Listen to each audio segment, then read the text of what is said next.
Facts. These are the facts. Fact. Here's what's going down on the streets, peeps. You're listening to Facts. These are the facts. What have you heard?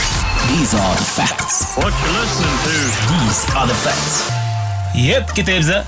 It's your boy Comes of the Mail Alpha, the dominator of the frequencies and the airwaves at large. And it is Mr. Chunky Peanut Butter himself. Wuyo, what up?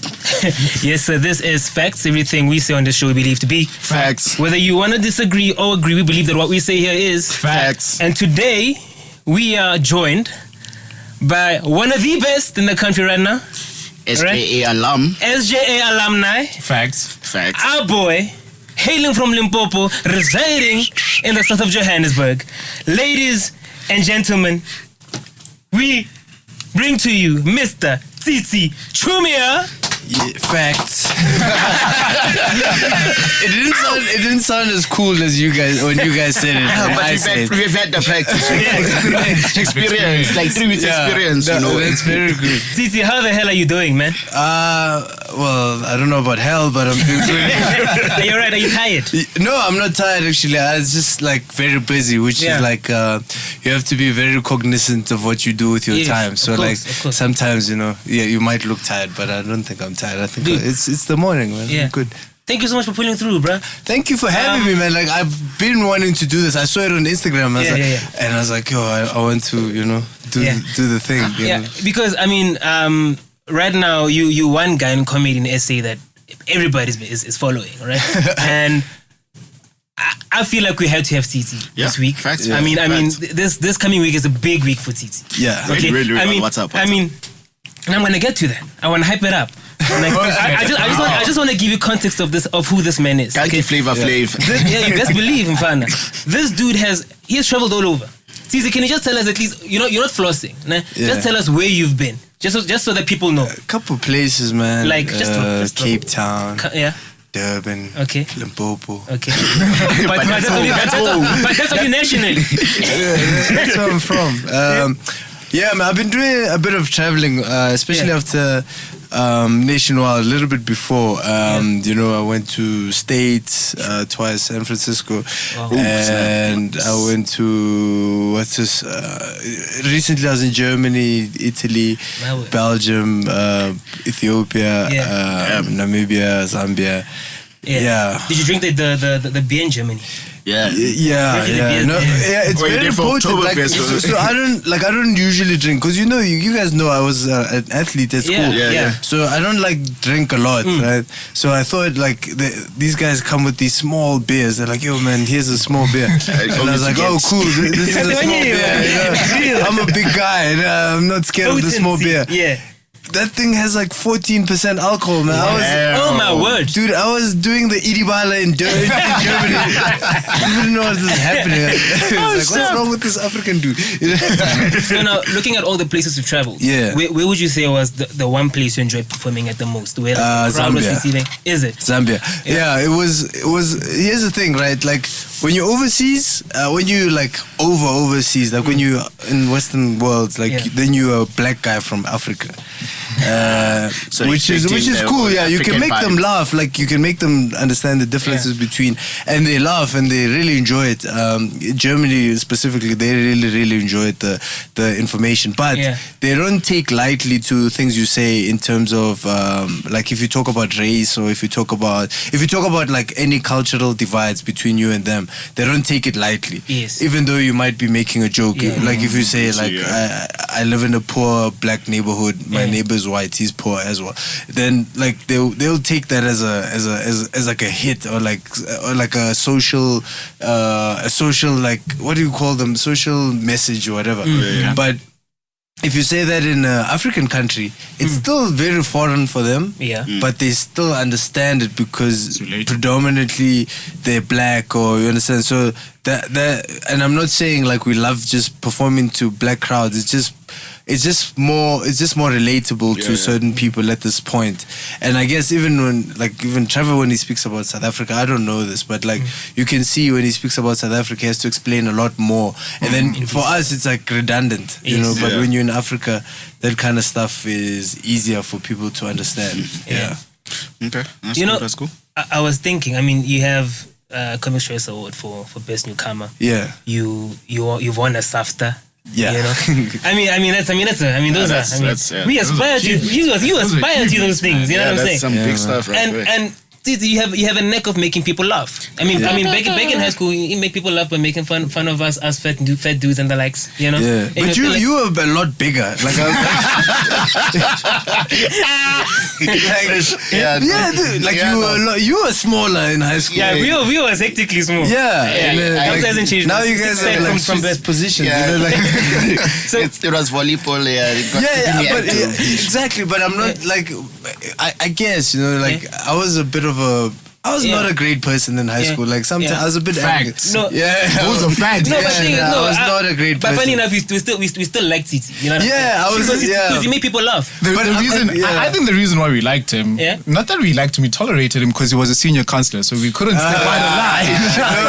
No. Him being a prefect I often think about it like, and I'm like, I was not a great person. Not that I was a bad person. I was just like very mischievous and like arrogant in certain respects, you know, like, and then life humbled, you know. You know, I'm asking that because when I'm saying you have a knack of making people laugh, is comedy as easy as people make it seem? Yeah. I have this thing where like I like doing dry jokes, knowing that people are not gonna laugh. Like seriously, but like, then I'll try dead jokes. Yeah, like, but then I'll laugh at them like by myself. Like I laugh at my own jokes. Yeah. You know. But then you look at other people. Yeah. When I listen to them speak about comedy, people like Kevin Hart, Michael Blackson. If you bring it here, Bo Kagiso and the likes. Yeah. Trevor and them. There's a lot of preparation going into it. And do we really, are we taking it lightly as an audience? And is it really an art that people need to start taking seriously? Yeah, it is. I have to give as insightful answer. Here's what I think, right? So before, I'm a game designer, right? Yes. I studied game design. And the similarities between comedy and game design, what I realized is that comedy looks easy.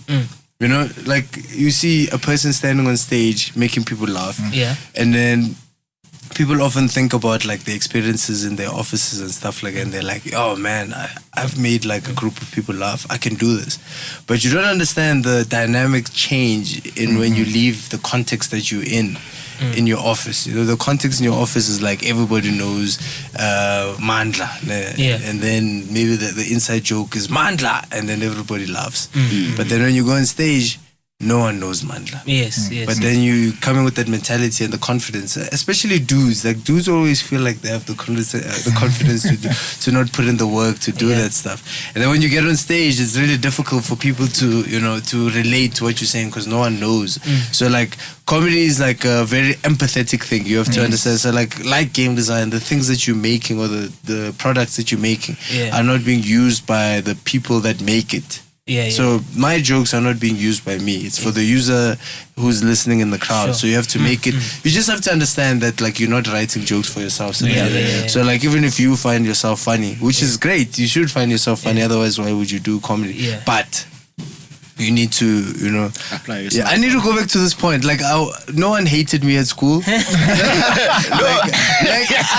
just have to. No, here's the thing. I just think like a lot more people didn't like me than I thought did. You understand? So like the teachers really love me because of the stuff I did, right?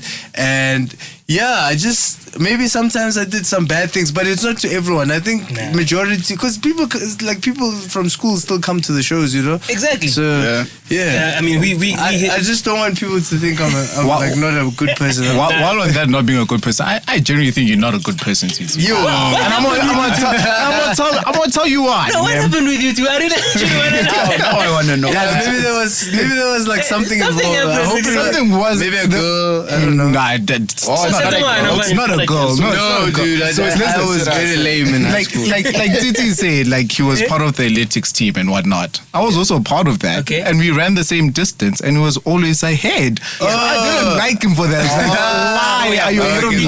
It's your rival. So it's your rival. I really love competition, man. But like, what's the thing? I really loved competition, and then when I started doing comedy, I had to break out of that, because Yeah. if you compete with anyone else, especially in comedy, like you will lose depending on what the crowd is. Yes, So that means like you can never gauge how good you're doing, because like, you know, like maybe this guy speaks Ndebele and the crowd speaks Ndebele. Yeah, I they don't love speak it, Ndebele, and then he goes speaks Ndebele to his crowd, and then they laugh at his jokes. Now I think I need to write Ndebele jokes, you know, and then it's not gonna work, you know, because like I do, English comedy predominantly, Yes, and yes, then ish.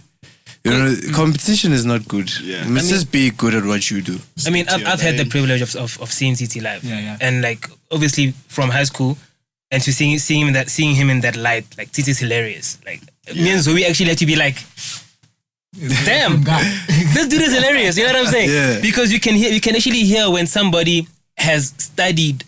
That's what I'm saying. Is it as easy as we make it seem? He studied the art, and that's why I also wanted to ask: have you ever been in a situation where the crowd isn't receiving you at all, and it's like, and let's say you have like hecklers, get off the stage, boo, and like how do you handle that? All trolls. Well, I don't know, like it happens, like in any comedian's life. I think it happens. I think in any job it happens. Sometimes, even if you're a programmer, there's sometimes where like you're not feeling the program, or the program is just not feeling your thing, you know, or if you're a soccer player, you know, your passes are just not going to the right person, the crowd is booing.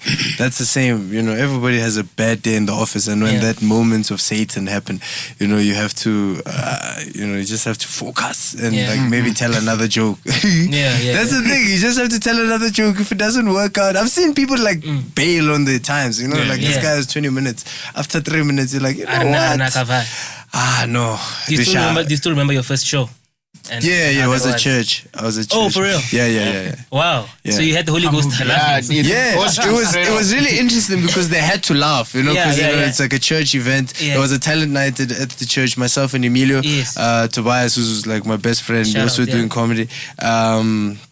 We were like, yo, man, we want to do this comedy thing. We've been talking about it for a while. And then we were like, man, let's just do it. They call them lekker aunts, lekker nacht. What's the Afrikaans word for night? Nacht. Lekker nacht. They call it lekker nacht.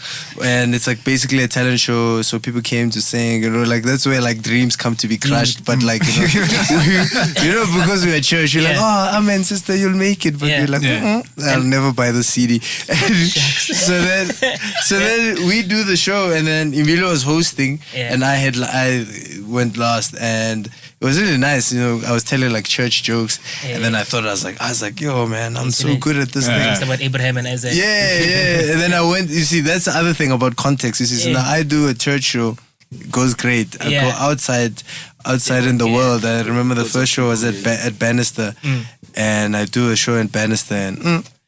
The guys were like, there was one joke that worked. And then the other ones, I just had to remember my one joke and say it was nice. and looking back from that first show at church, at your talent show, did you ever envision yourself shaking Trevor Noah's hand? Him saying, I want you to be part of these young comedians coming up. Yeah. And on that big stage, from talking about Abraham and Isaac. Yeah. To getting on a nationwide stage. Too specific. I like them. Are those your favorite characters in the Bible? It's a very good story. But like personally, I'm more of a Moses guy. Yeah. Exactly. I mean, nationwide was your promised land.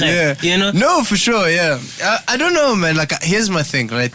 And this is something that probably you guys would have seen from high school. I never ever I never fit into people's cliques. Or I never fit into any type of movement or anything. That's why people always thought I was weird at school, and like people used to make fun of me. Like I used to get bullied because even in school I used to get bullied because people would like run all these things. Like I'd do weird things, and for me when I started comedy, it was never because of another wave or anything. Like, of course, you take inspiration from people who've done it before, and you take their advice and homage and all that stuff. But I always thought I can do stuff differently. Even now, you wouldn't see me on a lot of lineups. You know, like I'm in the conventional, I'm in the underground lineups, and in like when you go to mainstream comedy, you wouldn't see me on a lineup. I'm always either doing my own shows, doing like my Instagram videos or anything like that. So like the most money that I make is from my own shows and like from corporates or anything like that. But lineups, I'm rarely on lineups. Like you know, like I'm on a loop of lineups. Like you know, at the Marvel Comedy Club, at the Goliath Comedy Club. That you know, need to go there, guys. That's I'm actually on tonight, and but it's because I'm doing the show on Friday. That's why you know, you gotta just like polish out your jokes and stuff like that, and because you know you're not gonna get any other time. But that's my thing. It's like even when I saw Trevor, I was like, okay, cool. Whatever I do in the space, I'm gonna do it my own way. You know, because initially I was like, I'm gonna do nerdy jokes, but like. I found my voice in like more awkward young, you know, jokes about like black people, you know, a black person, which is jokes about myself and my life that can be relatable in other people's lives, you know, like, and you find that people are coming to your shows and they just relate to the story regardless of, I mean, I was in Germany doing a one-man show and people would like, you know, they related to the comedy, which is like, you know, that's my, you know, trajectory, my lane. You know, I'm not like having a dream of doing the Daily Show, or I'm not having a dream of, you know, I wanna just like travel, do comedy, and whatever that takes me to. So take us through your thought process when you're writing down these jokes. Yeah. What's the mood like? What are you thinking in that particular moment? I don't know, man. I don't think. I just live life and hopefully the joke comes, you know, like like I just moved with my girlfriend now, and you know, like when you start living in that space, then you start realizing, okay, cool, you know, there's funny in this, you know, awkward moments. For me, it's just awkward moments. Like the other day, I saved food at night, and like, you know, I always come back late, so I put my food in the microwave and I put it in a plate, and then in the morning the food was gone, right? And but I still had to wash the plate, you know. Like, and for me, I was like, oh, this is torture, and so you get like, for me, that's where you get like jokes from moments like that, you know. The other day I didn't have an earbud. Like I had but the one that was there had been used on one side. Wow. So you know, I'm like, okay, this is awkward, but you know, I need an earbud. You need to use it. I needed to use it. I used the other side, man. Well, True love. No, it's the clean spice side, so I do the same. Yeah, bro, you need it. It's either you go with dirty ears or. Who uses one side of an earbud? That's my thing. That's the thing. People do that. It's a thing, bro. That's different. I use what kind of luxurious life are you living? Yeah. Yeah, and one side for 1 year.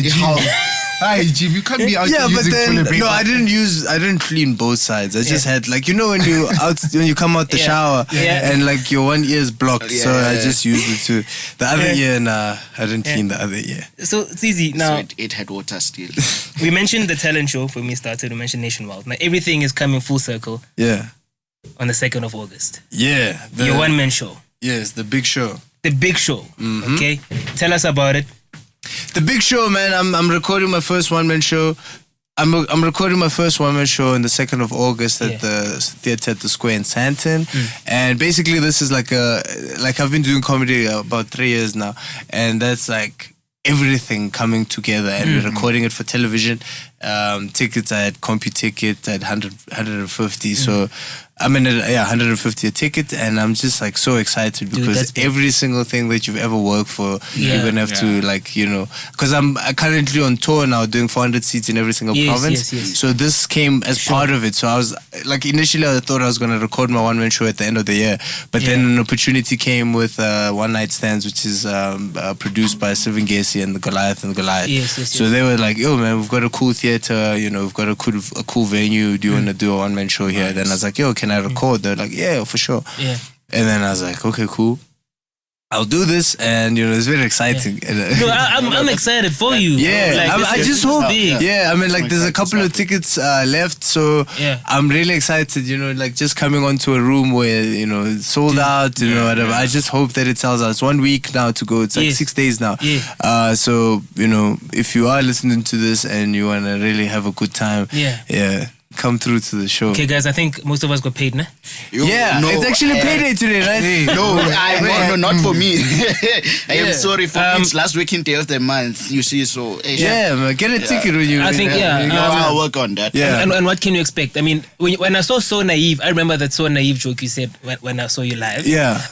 So I'm thinking maybe the theme is around every other aspect about your life. About as being you said. naive. Yeah, and Yeah, I mean, I think the thing is about expectations and reality. Like my expectations, I moved from Limpopo to Johannesburg. My expectations and what I expected and then finding out how naive you actually were in those kind of spaces, you know. And I think this happens for everyone, you know. Like it's not for me. Like I don't talk about black white experiences, and for me it's just because that's not how my life worked. You know, my life worked in experience, non-experience. Yes. And the fact that I'm black can lure some of those experiences in a certain way, and that's why people can relate to them. And I think for me, the way I want to do my comedy is I want to, you know, be a person. And not be a black person all the time. Come on, you know, like you want to be yourself. Yeah. I'm still proud of the fact that I'm proud of the fact that I'm black. I don't want to say I'm still proud. I'm proud of the yeah, that sounds like a sellout. I'm still proud. Gotta be proud, of the man. fact that I am black. You know, like, yeah, I'm proud of the fact that I'm black, but I'm also proud of the fact that I am an individual, Yes. right? With different experiences. I've dated a white girl. You know, I've dated a colored girl. I've never dated an Indian girl. Yeah. No, but now. Yeah. But now, I can't say I want to. I can't say I want to because yeah. Wait, are you dating Indian girl? No. Why do you say it like a no? No, Oh my God. There's a story because there. my girlfriend could probably be listening to this and Probably she has to listen to that. Well, Probably. Hey, you never know. Okay, no, I'm very excited about it. Yeah, you guys should come through. Bring Yeah. your girlfriends. Yeah, I'm Well, hyped. you have a girlfriend. I don't know about you. Yeah, I have a girlfriend. Yeah, you have a girlfriend. Yes. Oh, nice. Kamza? Huh? When? Oh no girlfriend. Why? No girlfriend. If anyone is not seeing this, Kamza looks like a screw. Like, Yeah. so like, he looks like Everybody do it, man. like a Bram kid, a Melville kid, a Maboneng kid, all Girlfriend, put all in one. together. Yeah. Together, straight up. He looks like he dates white girls only. Exclusive. I had to dress good so that Tsitsi doesn't make fun of me. So I had to be presentable. Come on. You already did. Aye, chief. Do you know how bullied I was in high school? Yeah. Yes, I was bullied. Bro. You and me the same boat, dog. I was bullied. Like people thought like I was just strong because I could like I passed, you didn't pass, or I have a whatever. I have a a scroll. I have a full colors in this. I could do that, but it was a defense mechanism all the time because of how bullied I was. Head boy in my primary school in Limpopo, right? Yeah. And I was bullied just because of that. And then one day the bully he drank. He tried. That magic trick. I don't know if it's a magic trick. That thing where you drink some gasoline or something and you do, and then you blow it with a fire. He tried to like he tried to do a fire breathing thing, and he burnt his lips. Right? Wow. And I had to feel bad for him. I had to pretend like I feel bad for him, but I didn't. Like I did because he was a bully, and like now I feel bad because his lips still look like that. But like, Can you imagine how he needs to kiss his girlfriend? Wow. Okay. No, it's easy. It's always a lamza. Thank you so. Thank you so much for pulling through, dude. Yeah, thank you so much for having me. We know you're a busy guy, dog. Like we're gonna support you. Yeah. Like I'm even more psyched to go to the show. Yeah. And listen to all this of was that. fun. Like it was like catching Come up. again, dude. Yeah, man. Come again when you have time. We can chill. Like you know what I'm saying. We can have banter. I've got like a family thing I need to do. Yeah. And No, but that's like fine. I really thank you for having me. Yeah. 27 boxes on air. Yeah. Shout out. My name is Tsitsi Chiumya Shapa. Facts. You can't leave here, chief. Like leave your details. Like where can people catch you? Yeah. That's like the most important part. Yeah. Okay. Well, if you want to catch my social media, I'm all over social media. All the social medias is at Tsitsi Chiumya. That's at TSITSICHIUMYA. And if you're looking for tickets, just search on CompuTicket online or at ShopRite and check us and just search my name Tsitsi and you find the tickets there. And please, if you are watching this, get the tickets early because they are gonna sell out. And thank you to every single person that's bought a ticket so far. Shout out. Ladies and gents, Tsitsi Chiumya. Fact.